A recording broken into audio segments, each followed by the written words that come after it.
Hola, welcome to Las Recetas de mi Madre. Tonight everything is about tapas. Tapas are those little appetizers that in Spain we eat in between meals. Actually in Spain many times you eat a snack before a meal, but keep in mind those tapas needs to be small servings, small portions.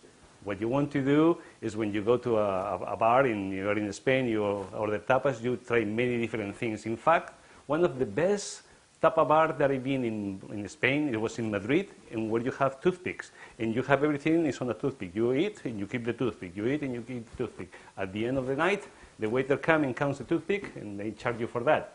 So keeping that in mind, you can cook, in a big, perol or something like that, and later on serve in little dishes, So you treat your guests in little dishes, and that's the best way to eat tapas, the little appetizers from Spain.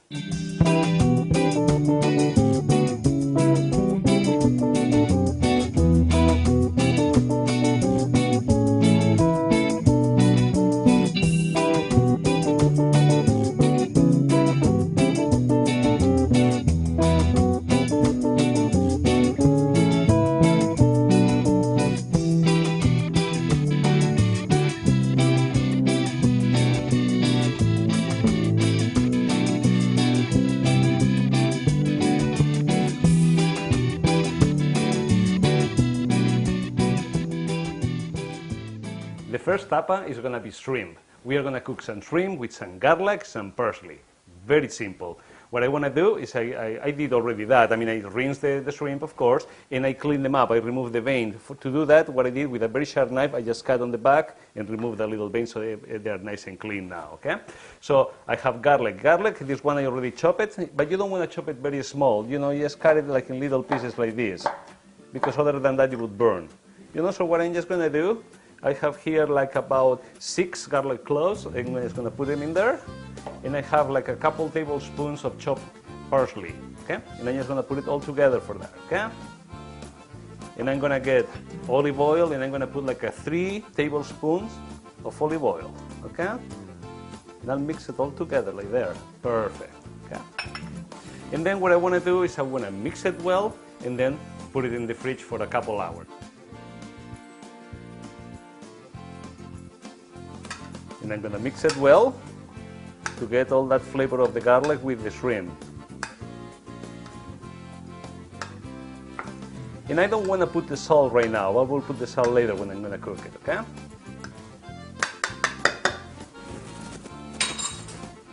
Very well. I'm going to put a little bit of plastic wrap over.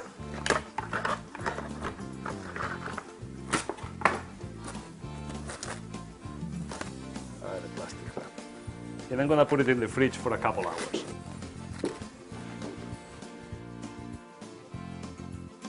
Next thing is going to be the clams. We're going to have some wonderful Manila clams. I hear a pound of them, and it's going to be garlic. I have 6 garlic cloves chopped here. I have 3 tablespoons of parsley, finely chopped as well, and I have 2 stripes of bacon. Of course, you can skip the bacon, but if you eat bacon, this is wonderful in this dish. I have here also half a cup of dry white wine.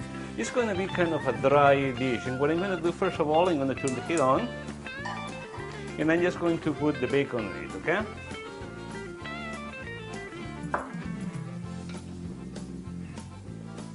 See, it's in small pieces, but not too small, you don't want to get it, burned, and I'm just going to let it cook. Okay, now that the bacon is thoroughly cooked, I'm just going to remove it from the pan, put it in a piece of paper.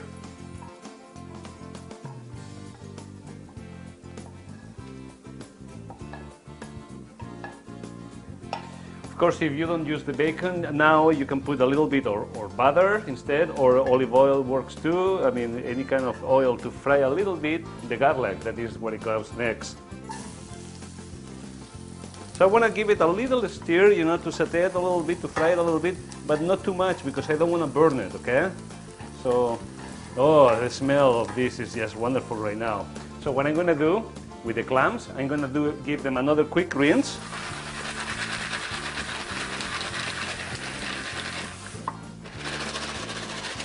And I'm just going to put it right there. Stir it a little bit.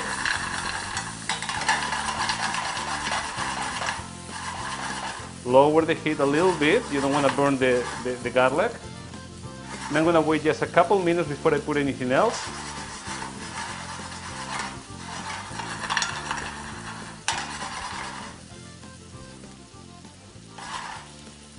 I'm going to add the parsley.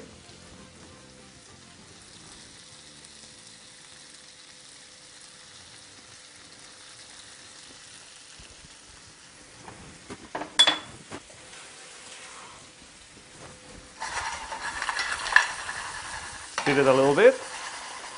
And now that I can see that the clams start opening a little bit, I'm just going to put the wine. And I'm going to cover it with a lid and cook just for a few minutes until they open.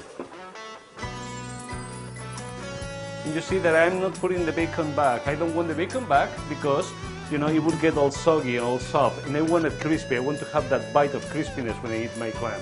So I'm just going to wait until the last minute for it. Just check on them because they open pretty quickly. You see, they're steaming. Very nice. I'm going to just leave them there for a few minutes, like 3-4 minutes.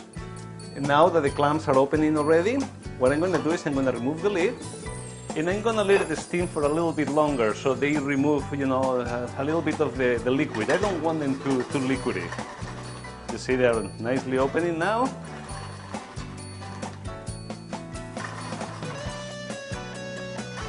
I'm just going to wait a little bit to see if everything opens.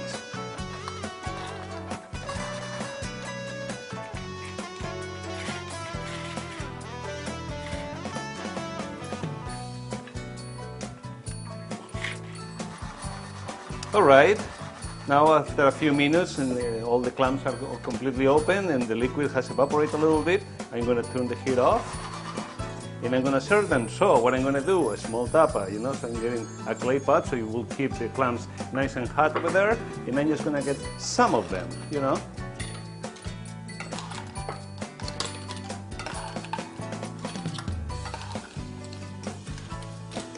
That would be a nice tapa there. I'm going to get a little bit of the garlic and the sauce. I'm going to put it on top.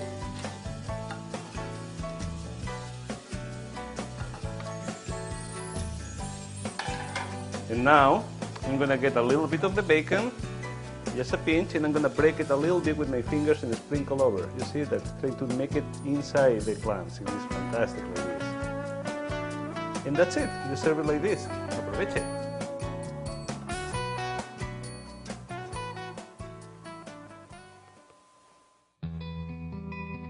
There are many versions on how tapas came about. In Spanish, tapa means lid, a cover.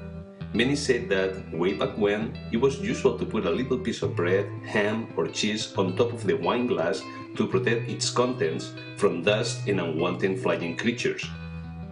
Others claim tapa to be a translation directly from the French word étape, etapa, stage. In the 16th century, soldiers gathered food and supplies for the next etapa. This used to be a small portion of food that they could easily carry to the battlegrounds. It became a verb, etapa, tapear.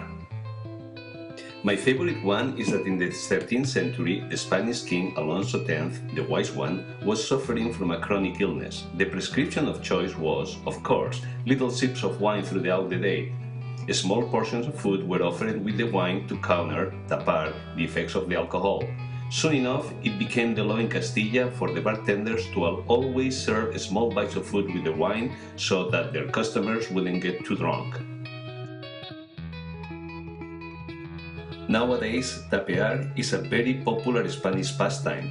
Tapa bars are places of gathering and socializing.